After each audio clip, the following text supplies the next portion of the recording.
acara ini digagas oleh Borneo Forum. Dan memang saya kira teman-teman di Borneo memiliki tantangan masalah terkait dengan konflik yang lebih besar mungkin dari kawasan lain. Untuk itu kami beri kesempatan pertama ini Pak Ketua Forumnya, Pak Toto. Ya, Pak Toto Dewanto, tapi silakan Pak, mungkin gagasan-gagasan atau kalau tidak lemparkan saja lah masalah-masalah di Kalimantan ini seperti apa supaya Pak Sadino sama Pak Darsono bisa juga membantu mencari solusi, saya kira begitu. Tapi silakan Pak Toto. Baik, terima kasih.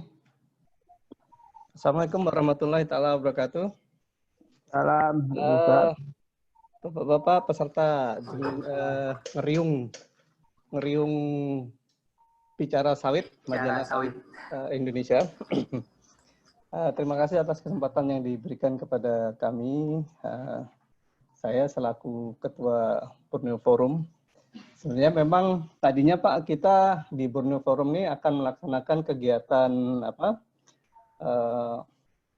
pertemuan pada tanggal April kemarin, pertengahan April, 14 sampai 16 April. Cuman karena kondisi COVID ya, sehingga acara tersebut tertunda. Di situ, di forum itu sebenarnya kita ingin mencoba membahas permasalahan-permasalahan terkait yang ada di industri kelapa sawit di seluruh Kalimantan ya.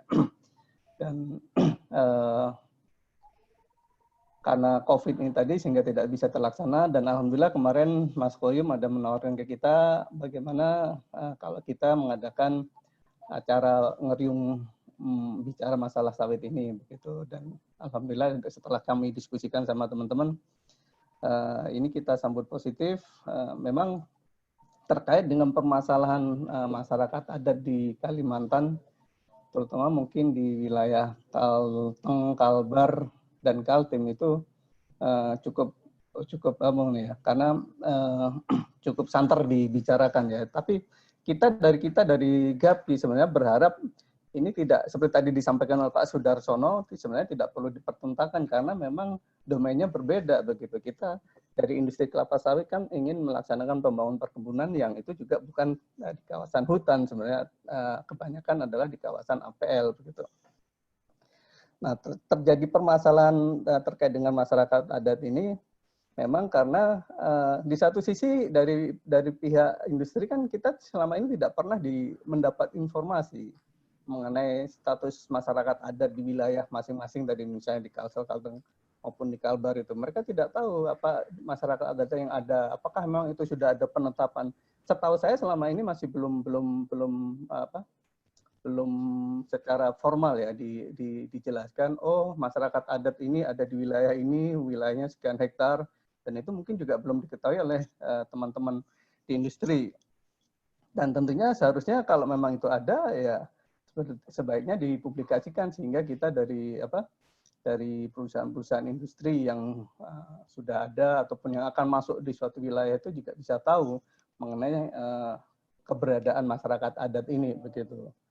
Sehingga kadang-kadang kita sudah mendapat izin, sudah memperoleh melakukan kegiatan, oh tiba-tiba ada klaim dari masyarakat yang menyatakan mereka sebagai masyarakat adat begitu. Makanya ini juga menjadi tidak nyaman bagi kami investor kelapa sawit karena apa yang sudah kita laksanakan, investasi yang kita laksanakan tiba-tiba dengan begitu saja terus diklaim oleh masyarakat sebagai wilayah adat mereka begitu.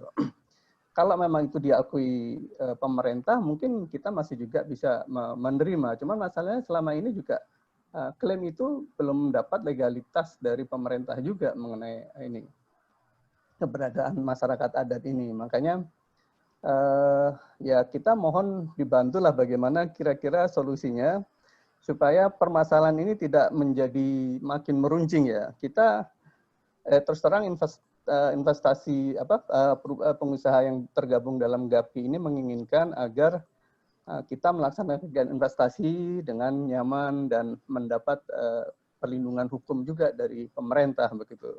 ada beberapa taman yang menyatakan bahwa mereka sudah dapat HGU, tiba-tiba ada klaim dari masyarakat adat mengenai di wilayahnya, ini kan juga tidak fair begitu. Seharusnya kalau memang sudah dapat HGU artinya hak dari pemerintah, ya tidak bisa lagi ada gangguan mengenai status adat ini begitu. Karena proses kita untuk mendapat HGU juga kan sangat panjang sekali, mulai dari izin lokasi, kemudian perizinan-perizinan lain yang harus kita urus begitu. Jadi tidak hanya sekadar mengurus izin, satu izin terus selesai begitu.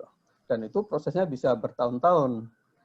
Makanya ya kami berharap dari GAPI juga supaya hal ini bisa kita carikan solusi. Karena ya seperti tadi juga sudah dijelaskan oleh Pak Joko, terus terang kan industri sawit ini sekarang ini menjadi tulang punggung juga bagi perekonomian di Indonesia. Dan setiap tahun kita memberikan kontribusi kurang lebih sekitar 20 miliar ya devisa yang diperoleh dari kelapa sawit ini. Kemudian juga ada kurang lebih sekitar 17 juta pekebun atau masyarakat yang pekerja baik secara langsung maupun tidak langsung dalam industri ini. Dan satu lagi, industri kelapa sawit ini sudah menyebar di 26 provinsi dari total 34 provinsi di Indonesia. Makanya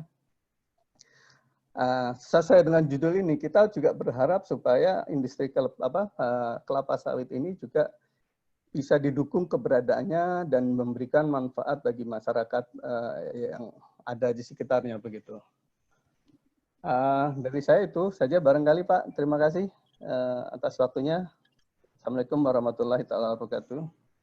Salam, terima kasih. Bapak Ibu sekalian, sebelum saya memberikan kesempatan yang lain, saya sapa dulu ini. Para senior kita hadir pada kesempatan ini. Ada Pak Derom, ada Bu Delima, ada Pak Petrus Gunarso juga ini, teman kehutanan.